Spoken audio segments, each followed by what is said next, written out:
kelas menggunakan SBG ini melatih cara berpikir kita agar tidak hanya menggunakan otak kiri, tapi ada keseimbangan antara otak kiri dan juga otak kanan. Itu sebenarnya tujuannya. Nah, berkaitan dengan manajemen perencanaan yang saya sampaikan tadi, maka Bapak Ibu sudah pernah membuka rapor pendidikan yang baru? Ada? Rapor pendidikan yang tahun 2025 sudah ada yang membuka? Hanya Ibu mereka?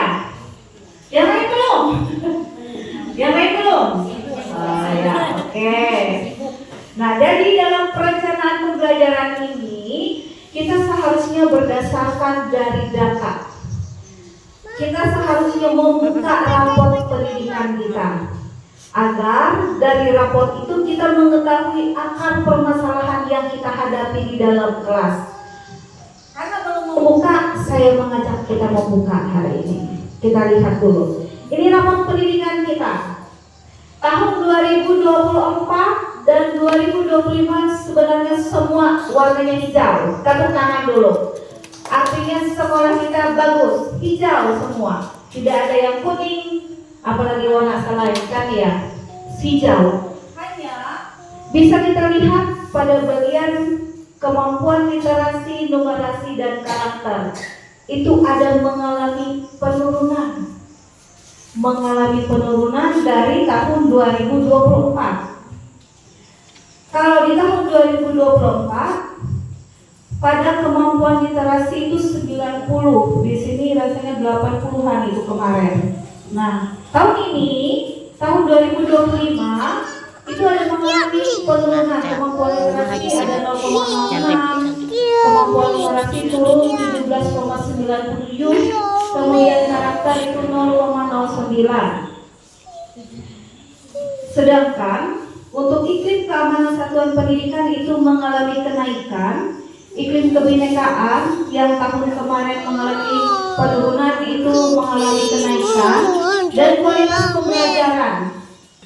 Pada tahun sebelumnya, tahun 2023 rapor pendidikan dan juga tahun 2024 kita itu yang menurunnya di kualitas pembelajaran.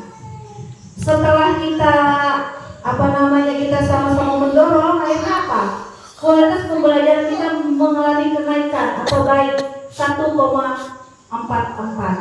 Jadi yang menjadi fokus kita adalah pada hal yang mengalami penurunan, kemampuan literasi dan kemampuan numerasi.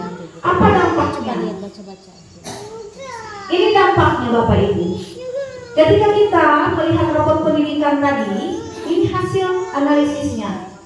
Ketika literasi itu turun, maka akan berdampak siswa belum mampu menganalisis isi bacaan secara mendalam, kemudian mengevaluasi informasi yang diperoleh, kemudian menarik kesimpulan logis dari teks. Nah, hal itu berdampak juga di kelas. Siswa kesulitan menjawab soal berbasis literasi, sedangkan kita ketahui bahwa dalam TKA kemarin literasinya banyak.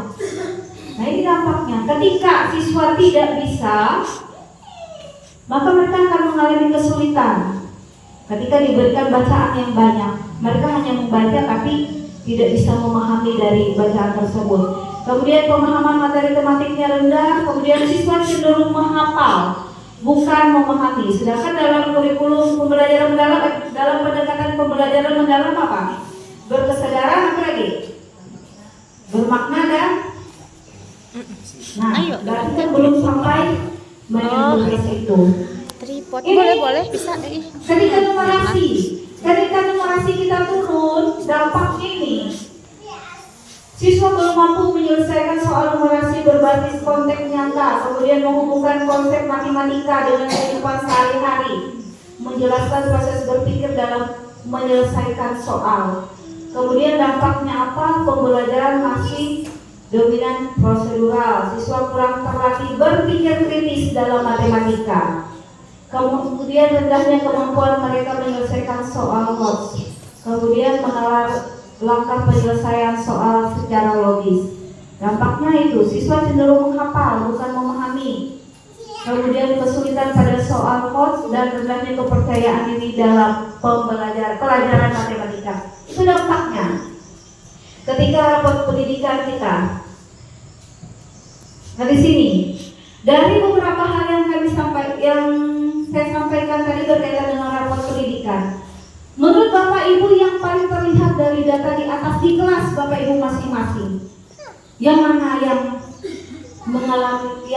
mengalami permasalahan yang sama? Silakan.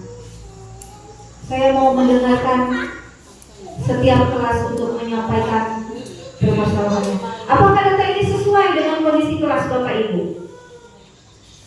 Siapa bisa memberikan pendapatnya? Dari kelas 6 atau dari kelas 1? Silakan. Atau Thank you. ajak saja. Ibu Tika. Ayo Ibu Monika.